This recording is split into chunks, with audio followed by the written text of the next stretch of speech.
আহ, বাংলাদেশ ভারতের সম্পর্ক আমরা তো এই বৃহত্তর প্রতিবেশী রাষ্ট্রের সাথে সুসম্পর্ক বহাল রাখতে চাই। রাজনাথ মন্ত্রী মহোদয়ের বক্তব্য আমরা শুনেছি।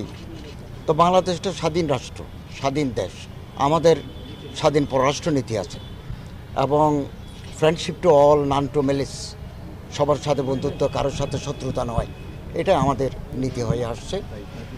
তো ক্রিকেট দল ওখানে গেলে হামলা করবে এরকম খবর মিডিয়াতে আসতেছে। তো আমাদের আলাদা ক্রিকেট বোর্ড আছে, ক্রীড়া মন্ত্রী আছেন ওনারা এবং স্বরাষ্ট্র মন্ত্রণালয় আছেন, ওনারা এগুলো পর্যালোচনা করবেন, ক্লোজ মনিটর করবেন। আপনি যেটা বলেছেন, বিপ্লবের পর বৈষম্য বিরোধী ছাত্র আন্দোলনের মাধ্যমে যে বিজয় এসেছে, এরপরে বিদেশি মিডিয়া বলা হচ্ছে যে এখানে মাইনরিটি পারসিকিউশন হচ্ছে। সংখ্যালঘু শব্দ আমি উচ্চারণ করতে চাই না।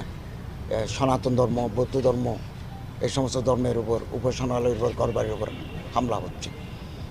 হামলা যে একেবারে হয় না এটা আমরা বলবো না, তবে সেটা বিক্ষিপ্ত, এটা খুব বেশি গুরুত্ব রাখে না। কারণ ঘরবাড়ি যদি আগুন দিয়ে থাকে হিন্দুর বাড়িতে কেউ, তো মুসলমানদের বাড়িতে তো আরও বেশি আগুন দিয়েছে, মসজিদেও তো আক্রান্ত হয়েছে। অতএব এটা কমিউনাল ফিলিং থেকে হয় নাই, এটা হচ্ছে পলিটিক্যাল কারণে। এবং আমি ধর্ম মন্ত্রণালয়ের দায়িত্বশীল হিসেবে আমার চিফ অ্যাডভাইজার সহ আমরা ঢাকেশ্বরী মন্দিরে গিয়েছি, একবার নয় আমি দুবার গিয়েছি। এবং মতিঝিলে সেনা কল্যাণ সংস্থার পাশে শ্রী শ্রী লক্ষ্মীনারায়ণ জিও মন্দির, এটা দেবোত্তর সম্পত্তি ছিল, আমরা সেটা ধর্ম মন্ত্রণালয়ের মাধ্যমে প্রশাসনের সহযোগিতায় উদ্ধার করে সনাতনী ভাইদের হাতে হস্তান্তর করেছি। আমি তো স্পষ্ট করে বলেছি, একেবারে সাপ কবলায় কোনো দেবোত্তর সম্পত্তি যদি থাকে, এটা যদি কোনো এনক্রোচার, কোনো বহিরাগত মানুষ দখল করে, যতই শক্তিশালী হোক, আমরা বর্তমান সরকার আইনশৃঙ্খলা রক্ষাকারী বাহিনীর সহযোগিতায় আমরা ওই জায়গা উদ্ধার করে মন্দিরকে ফেরত দেব। ঠিক অনুরূপভাবে ওয়াকফ সম্পত্তি যদি কেউ দখল করে খায়, আমাদের কাছে যদি এভিডেন্স থাকে দলিল ভিত্তিক, আমরা এটাও উদ্ধার করে এই ওয়াকফ মন্ত্রণালয়ের অধীনে আমরা ন্যস্ত করব। অতএব এই যে পারসিকিউশন অফ দি মাইনরিটিস যেটা বলা হচ্ছে, আমি মনে করি এটা সত্যতা নাই, এটা পলিটিক্যালি মোটিভেটেড একটা কাজ। বিক্ষিপ্ত ঘটনা হতে পারে, বিচ্ছিন্ন ঘটনা হতে পারে। আমি আপনাকে উদাহরণ দিয়ে বলি, খানতুজি মন্দির দিনাজপুরে কিছুদিন আগে, বেশি দিন হয় না, 10-12 দিন আগে, ওখানে কিছু লোক মসজিদ করবে। আমি যখন সকাল 10টায় জানলাম ডিসির মাধ্যমে যে এখানে কিছু মানুষ জড়ো হয়েছে, তারা মসজিদ বাঁধবে, আমি 1 মিনিটের ভিতরে, আমাদের অ্যাডভাইজার গ্রুপ আছে, আমি স্বরাষ্ট্রমন্ত্রীর দৃষ্টি আকর্ষণ করেছি to take stern measures against this act. মুহূর্তের ভিতরে র্যাব গিয়ে এগুলো শান্ত করেছে এবং যেখানে দেবোত্তর সম্পত্তি শেষ ওখানে মসজিদ প্রতিষ্ঠিত। তো আমরা বলেছি মসজিদের পাশে খাস জমি আছে, ওটা মসজিদের নামে লিজ দিয়ে মসজিদ এক্সপানশন হোক, দেবোত্তর সম্পত্তিগুলো মন্দিরের থাকুক। অতএব আমরা আপ্রাণ চেষ্টা করে যাচ্ছি আমাদের বাংলাদেশের যে ঐতিহ্য, কমিউনাল হারমোনি, সাম্প্রদায়িক যে সম্প্রীতি, সৌহার্দ্য যুগ যুগ ধরে আমরা বহন করে আসছি, এটা অটুট থাকবে। এবং আমি কেবল মুসলমানদের উপদেষ্টা নই, আমি হিন্দুদেরও, সনাতনী ভাইদেরও, বৌদ্ধদেরও, খ্রিস্টানদেরও, তাদের যেমন অধিকার আছে মুসলমানদেরও অধিকার সমান। এই অধিকারকে আমরা এক্সারসাইজ করতে চাই। আমরা সব সময় তাদের পাশে আছি এবং পাশে থাকবো। ভাই, এগুলো একটা বিতর্ক সৃষ্টির প্রয়াস। আমাদের প্রধান উপদেষ্টাও বারবার বলেছেন, বিতর্ক সৃষ্টি হয় এমন কোনো জায়গায় আমরা হাত দেব না। আমরা হলাম ইন্টারিম গভর্নমেন্ট, অন্তর্বর্তীকালীন সরকার। আমাদের দায়িত্ব হচ্ছে ল অ্যান্ড অর্ডার সিচুয়েশনকে রেস্টোর করা, পলিটিক্যাল স্টেবিলিটি এনশিওর করা। আমাদের ইকোনমি আপনারা জানেন, 2.2 বিলিয়ন ডলার আমাদের ফরেন এক্সচেঞ্জ এসেছে, আরও আসতেছে।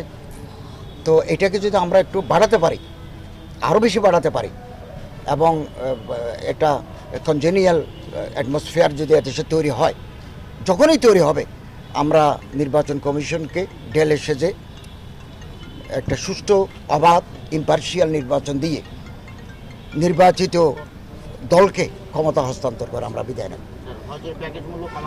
হ্যাঁ, এটা পরিকল্পনা রয়েছে, আমরা কাজ করে যাচ্ছি। আপনি জানেন হজের হাজিরা যে টাকা দেয় ওই টাকা থেকে 1 পয়সাও আমরা ধর্ম মন্ত্রণালয়ে রাখি না।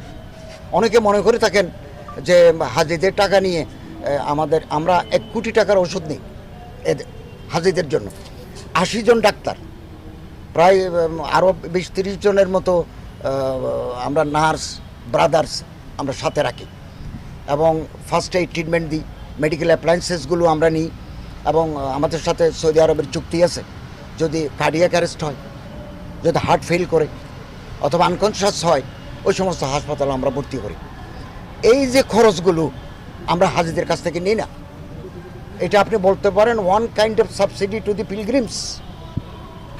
এবং হজের মূল যেটা খরচ বিমান ভাড়া, সৌদি আরবে থাকা হওয়া, মদিনায় শরীফে থাকা হওয়া, এবং সৌদি গভর্নমেন্টকে আমাদের একটা অ্যামাউন্ট দিতে হয়, এটা কনসিডারেবল অ্যামাউন্ট দিতে হয়। এটা অনেকে জানে না। মিনা, মুজদালিফা, আরাফায় তাঁবুতে থাকবে, এগুলো নিরাপত্তার জন্য সৌদি আরব একটা টাকা নেয়, ওয়ার্ল্ড ওয়াইড সমস্ত হাজিদের কাছ থেকে নেয়, আমরাও দিই। তো হাজিদের সৌদি আরবের পাওনা বিমান ভাড়া এবং বাড়ি ভাড়া 35,000 টাকা আমরা প্যাকেজের ভিতরে রাখি। এই 35,000 টাকা যাওয়ার আগে আশকোনাতে আমরা দিয়ে দিই। তো আমি এ মাসেই সৌদি হজ মন্ত্রীর সাথে দেখা হবে। আমি আপ্রাণ চেষ্টা করছি যে হাতে কমানো যায় এই হাতে কমিয়ে এটাকে জনগণের কাছে গ্রহণযোগ্য একটা প্যাকেজ আমি ঘোষণা করতে চাই। মাজার ভাঙা হোক, মসজিদ ভাঙা হোক, মন্দির ভাঙা হোক, এগুলো গর্হিত কাজ। এগুলো যেগুলি যেভাবে আছে সেভাবে থাকা দরকার। আমরা আপনাদের মাধ্যমে দেশবাসীকে জানাতে চাই, এরকম যদি কোনো ইনসিডেন্ট হয় যেখানে আমাদের কমিউনাল হারমোনি, আমাদের ভ্রাতৃত্ববোধ নষ্ট হয়, আপনারা আমাদের জানালে আমরা মুহূর্তের ভিতরে সেটা আইনগত ব্যবস্থা নেব। আমরা মনে করি ধর্মীয় প্রতিষ্ঠানে, বিশেষ করে উপাসনালয়ে যারা হামলা চালায় তারা মানবতার শত্রু, তারা ক্রিমিনাল। আমরা ক্রিমিনালদের ধরে আইনের আওতায় আনার জন্য ব্যবস্থা নিচ্ছি। আপনারা জেনে খুশি হবেন, আমরা আইনশৃঙ্খলা রক্ষাকারী কর্তৃপক্ষ আমাদের স্বরাষ্ট্রমন্ত্রীর মিলের আয়তনে আমরা বিভিন্ন মন্ত্রণালয়, আইজিপি, ডিজিএফআই, এনএসআই, কোস্টগার্ড আমরা মিটিং করেছি।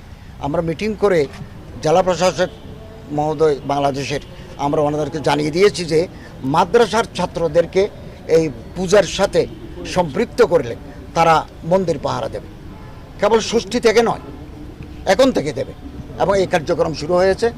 তো আমি আশাবাদী সনাতনী ভাইয়েরা অত্যন্ত রিলিজিয়াস ফারবার, ধর্মীয় উদ্দীপনায় তারা দুর্গাপূজা পালন করতে পারবে।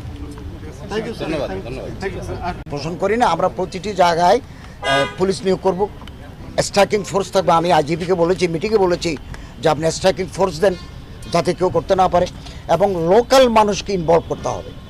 মনে করেন এই জায়গায় যেটা মন্দির থেকে পূজা হয়, 35,000 পূজা মণ্ডপ আছে, তো লোকাল পিপলকে আমরা যদি এখানে সব জায়গায় সিসিটিভি বসানো সম্ভব নয়, তো লোকাল পিপলকে নিলে এবং মাদ্রাসার হুজুর এবং ছাত্রদেরকে যদি আমরা সম্পৃক্ত করতে পারি, ল এনফোর্সিং এজেন্সিস থাকবে, আমার মনে হয় কোনো দুর্ঘটনা ঘটবে না। এবং দুর্ঘটনা যদি কেউ ইচ্ছাকৃতভাবে ঘটায়, এগুলো যদি আমাদের নজরে আসে, ধরা পড়ে, আমরা এক্সিস্টিং আইন অনুযায়ী, প্রচলিত আইন অনুযায়ী তার বিরুদ্ধে আইনানুগ ব্যবস্থা নেব।